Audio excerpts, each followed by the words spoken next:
Wine coming on down the pipe is my Russian River Chard, and this is McMinn Vineyard, and McMinn Vineyard is off Limerick Lane. So it's the east side of the Russian River Valley, the hottest side. This is 100% Wenti clones. Wenti clones are like the little small little berries. So it's a very delicate fruit as far as the Chardonnay fruit goes. This is also barrel fermented. It spends 11 months in 1-year-old French oak, and it does go through 100% ML. The production on that is 165 cases, and the retail on that is 30. It's like cooking. After you get everything together, you have a barrel of this left over, a barrel of that left over, a little bit of everything. And so one year I just threw it all together, and I called it Blendo to see what came up, and it turned out a pretty good wine. And then I've been doing it every year.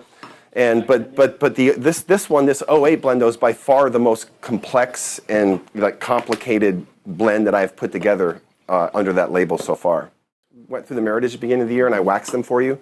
This gets the same treatment, gets a little wax top on it. And that retails for $25 a bottle. Yeah, for sure. The blend is 52% Petite Syrah, 26% Mourvèdre, 16% Zinfandel, 6% Carignan, and 2% Syrah. So this is a 100-year-old pre-World War II planted Zinfandel vineyard on the Talmadge Benchland, which is South Ukiah Valley. And it's planted, the vineyard's old craggly dry farmed. I only get about a ton per acre off the vineyard. And it's planted with Zin, Carignan, and Petite Syrah. So the blend of this Zinfandel has about 82% Zin, in the neighborhood of 11-12% Carignan, and about 5% Petite Syrah. And that retails at $34. And it just recently at the San Francisco International got a double gold. It was like one of 17 out of 4,500 wines that got double gold. It's classic Dogwood Zin. I mean, I know you guys are familiar with my Zins. Double gold in San Francisco? At the International, yeah, just at the International, yeah, out of 4,700 wines. This is the main reason I'm back here, because I really want you guys to see what this has developed into. This is a very age-worthy Zinfandel. This is a Zin, in my opinion, as a winemaker, that you could lay down for 15, 20 years, and it's because it's got the balance and it's got the tannic structure to hold and the acidity. This is an 07. This spent my cabs they spend 3 years in oak. Yeah, you've tasted this one before, yeah. It's had I poured you that at the same time I poured you that Mourvèdre, or the Meritage that you guys blew through. Yeah. So it spends 3 years in all French oak, 75% new barrels, and it spends another year plus in the bottle before I release it. And this is a blend of 75% Cab and 25% Petit Verdot. The Cab comes off a vineyard called Contento Vineyard, and outside the town of Hopland. It's on the Mayakama mountain range between 800 and 1,000 foot elevation.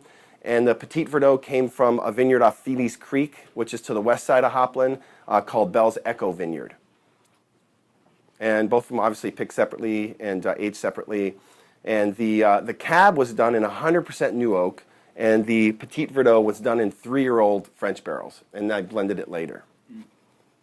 And that retails at $38. I've always gotten all my Syrah fruit from Unti vineyards here in Dry Creek Valley. And 2008 was a little bit special for me because they also sold me some Mourvèdre, which they do not, Sebastian just doesn't get rid of his Mourvèdre that easily. So in 2008, I also got some Mourvèdre from them. So that's a blend of 75% of the Syrah and 25% of the Mourvèdre, both off the Unti vineyards.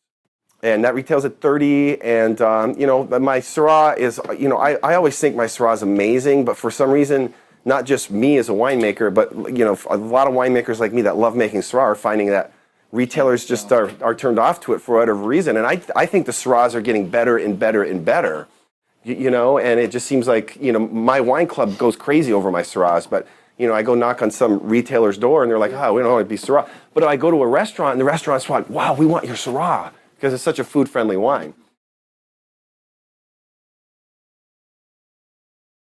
I had a guy way back when I first started out, and I went into, I'm not going to name the restaurant, but it's a hoity-toity restaurant in San Francisco, and he made an appointment with me, the sommelier did, for me to go in and taste the wines. And so, I go all the way down there from here, and I have other appointments, and I walk into the appointment with him, and I'm ready to taste his wine. He's like, who are you with again? And I'm like, yeah, I'm the winemaker of Dogwood Cellars. We have an appointment to taste my wines. He's like, yeah, I'm not going to taste your wines. We only taste well-known labels here. And so I was just like, okay. So I said, thank you for your time, instead of just getting all angry about it, and I just walked out the door. So a couple years later, when the enthusiasts did the best Zins in Dry Creek Valley, well, I was one of the 5 Zins on the article, and one of the 5 Zins they featured. Guess who calls me on the phone? You didn't go run down. No, I said, I'm sorry, I have a waiting list right now. I'll call you back as soon as I have some wine available for you. And I've never called them back.